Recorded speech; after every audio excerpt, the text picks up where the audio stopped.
Break के बाद आपका एक बार फिर से स्वागत है। आप देख रहे हैं बिंदास बोल और आप इस बिंदास बोल में हम आज मुद्दा लेकर आए हैं। देश के कारपोरेट घराने नए जमींदार बन रहे और इस जमींदार मानसिकता के, ये जमींदारों की हरकतों के सारे प्रकार के ये डंडे खंडे वो चला रहे हैं। देश इसमें पिसता जा रहा है और इस समस्या के ऊपर कोई भी देखने को तैयार नहीं। आने वाले दिनों में कारपोरेट खेती होने वाली है और उसमें किसान जो आज मालिक है वो भी नौकर बन जाएगा और जो खेती में आज नौकर है वो मशीनों के कारण दूर फेंका जाएगा। कुछ कॉलर हमारे साथ हैं, सुनते हैं। नमस्कार। हेलो, बोलिए सर। मैं जगमोहन बोल रहा हूँ लुधियाना से। बोलिए सर, मैं ये कहना चाहता हूँ कि जो जमीनों की धांधली हो रही है वो तो हमारे बरनाला शहर में भी हुआ था ऐसा कुछ साल पहले। बताइए बताइए कैसे हुआ। और जैसे हुआ था मैं वैसे ही बता रहा हूँ।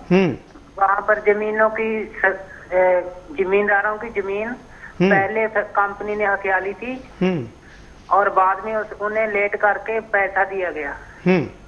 तो जनता तो जानती है कि बाद में सरकार के हाथ में सब कुछ तो खराब होगा, नहीं तो पैसा उठाना अब भी बेहतर है।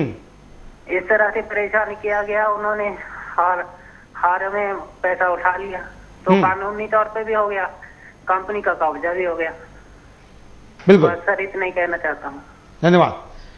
यहाँ पर एसएमएस के द्वारा किसी ने जानकारी भेजी है, नंदू जानकारी भेज रहे कि महाराष्ट्र के औरंगाबाद में अजंता फार्मा नाम की कंपनी भी किसानों की इस तरीके से सेज के नाम पर लूट कर रही है। उसमें कुछ किसान तो ऐसे ही कि उनको जमीन का मुआवजा मिला नहीं, पूरे क्षेत्र को उन्होंने घेर लिया और उस किसान की जमीन बीचों बीच आ गई, उसको अपने खेती तक जाने के लिए जगह ही नहीं है और उसको मुआवजा भी नहीं मिला। कंपनी ने बड़ा सा कंपाउंड और गेट बना दिया है और वहां तक वो आदमी पहुंच नहीं पाया। नंदू औरंगाबाद महाराष्ट्र से अजंता फार्मा के इस जमींदारी मानसिकता के ऊपर एसएमएस भेज रहे हैं। अगले कॉलर। नमस्कार, बोलिए। चौहान साहब, ये जो पहले तो आपका धन्यवाद जो ये आप इतना साथ कर रहे हैं। और दूसरी बात ये है कि अब हमारे जो नेता हैं इनका तो खून सफेद हो चुका है। इनका तो अब हमको तो इनसे कोई उम्मीद है नहीं। मुझे एक ही उम्मीद है कि जो धार्मिक साधु महात्मा है वो सभी को अब इकट्ठा होके आगे आना चाहिए। और एक जो नेताओं की जो घर की जो औरतें हैं तो मैं तो कहता हूँ कि बस सिर्फ उनसे ही उम्मीद है कि वो कुछ ठीक कर सके, नहीं तो इनका तो खून सफेद ही है। बिल्कुल, बल्कि खून है क्या ये भी देखना पड़ेगा। धन्यवाद। हाँ बोलिए बोलिए। बस मुझे इतना बात आपके लिए फिर शुक्रिया जो आप ये साथ कर रहे हैं। धन्यवाद।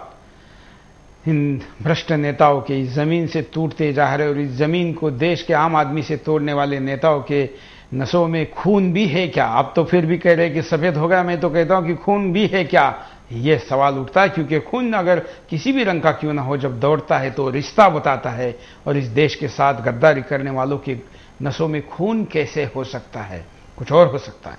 डीएनए चेक करना पड़ेगा। अगले कॉलर। नमस्कार। नमस्कार जी, बोलिए। दिल्ली से नरेश बोल रहा हूँ। हाँ बोलिए नरेश जी। हाँ, ये नेताओं को तो खून सफेद हो ही गया है, इसमें कोई डाउट ही नहीं है। और ये जो लूट मचाई है इसमें हम लोग भी रिस्पॉन्सिबल हैं, क्योंकि जब भी ये लोग कुछ करते हैं तो हम कुछ एक्शन के लिए बाहर आते ही नहीं है सड़क पे। हम अपने घरों में बैठे रहते हैं। इसीलिए आस्ता आस्ता ये नेता 1000 की चोरी से 1 करोड़ की चोरी पे और 100 करोड़ की चोरी पे और 1000 करोड़ की चोरी पे आ गए हैं। अगर हम बाहर निकले तो ये सब ठीक हो, क्योंकि इनको पता है किसी ने बाहर हमारे अगेंस्ट बोलना नहीं है। और दूसरा, ये टीवी चैनलों पे इतना आके इतने नंगे हो गए हैं कि अब इनको कोई फर्क ही नहीं पड़ता कि इनके बुरा बोल रहे हो, इनके अगेंस्ट बोल रहे हो। ये बेशर्मों की तरह बैठे हुए हैं और हमारी पब्लिक को बेवकूफ बना रहे हैं और लूट रहे हैं। कि आज केजरीवाल की मदर ने बोला था कि मेरे घर में एक आदमी कमा रहा है और मेरा परिवार चल रहा है, और ये करोड़ों रुपया कमा के भी इनका पेट नहीं भर रहा, पता नहीं कहाँ जाएंगे, कहाँ लेके जाएंगे। बिल्कुल, धन्यवाद। और एक कॉलर हमारे साथ जुड़े हैं, उनकी भी बात सुनते हैं। नमस्कार। हाँ नमस्कार सर, मैं औरंगाबाद से बोल रहा हूँ। मैं एक कॉम्प्लेक्स में वॉचमैन का काम करता हूँ सर। हाँ। और एमआईडी केंद्र एमआईडी से मैंने एक रुपया जमा करके एक प्लॉट लिया था। ऐसा वो प्लॉट पे अभी सरकार ने ये ताबा कर लिया है MIDC वन पे। तो ऐसा लगता है कि जब भगवान पहले भगवान के जमाने में संकट रुद्र अवतार जो राक्षस पैदा होते थे उस टाइम में भगवान अवतार लेके वो राक्षस को मारता था। ऐसा अभी ये युग में ऐसा लगता है कि मैं खड़ा होके राजकारण सबको उड़ा दो ऐसा सीधा। 1 रुपया जमा करके औरंगाबाद में मैंने प्लॉट लिया था, 2000 रुपये तनख्वाह हो मेरी, लेकिन अभी उसके ऊपर सरकार ने ताबा कर लिया। न्याय व्यवस्था सब भ्रष्ट है। ये सरकारी लोगों ने उसको ताबे में रखा है, खरीद लेती है न्याय व्यवस्था को। 3 साल से कोर्ट में मैटर चल रहा है तो भी कुछ ये नहीं आ रहा है। सदाशिव जी, आप इस कार्यक्रम को खत्म होने के 3-4 मिनट बाद कॉल करिए, हम आपकी जरूर मदद करेंगे। आप देखिए कि 2000 रुपये पर मंथ सैलरी पे काम करने वाले एक गार्ड का जो जॉब करे, उन्होंने इतनी पेट काट कर मेहनत से कमाई हुई पैसे के साथ ली गई जमीन का क्या हुआ है। इस देश के एक इंच जमीन पर लोगों की, खास करके ऐसे नए जमींदारों की कृपा दृष्टि होने के बजाय काली दृष्टि लगी हुई है। अगले कॉलर। नमस्कार। हाँ नमस्कार सर। बोलिए। आज के जो नेता है इनके बाल बच्चे क्या खाएंगे? ये जो कंपनी के लिए एजेंट बने हैं आज के, हाँ, तो इनके बाल बच्चे क्या खाएंगे? थोड़ा ये नेता सोचो। बिल्कुल। आज तो लोगों के मन में इतना ही है कि पैसा कमा लो, पैसा सब खिला देगा। नहीं खिलाएगा सर, नहीं खिलाएगा, हम जानते हैं। बिल्कुल नहीं खिलाएगा सर। बिल्कुल।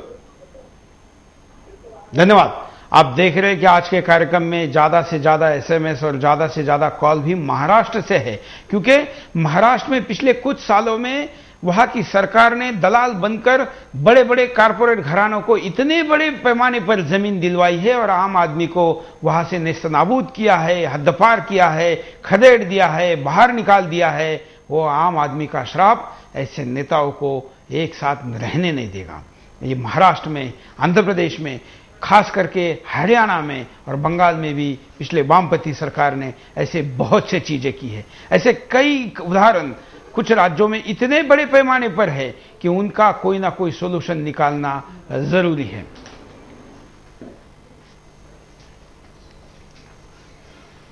हम आपके सामने कुछ ऐसे पॉइंट भी स्क्रीन पर दिखा रहे हैं जिसमें नए जमींदारों की जमींदारी के ये कुछ उदाहरण हैं।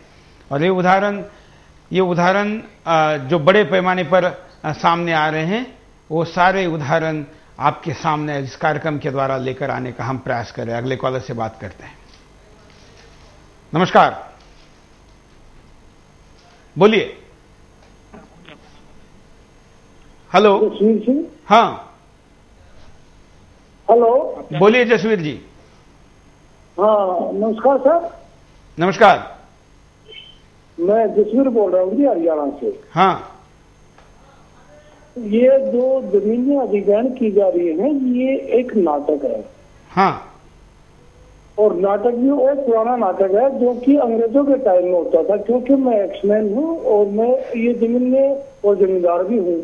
साथ साथ जो ये अधिग्रहण की जा रहा है, ये कानून इतना पुराना है कि इससे हम इतने तंग आ चुके हैं।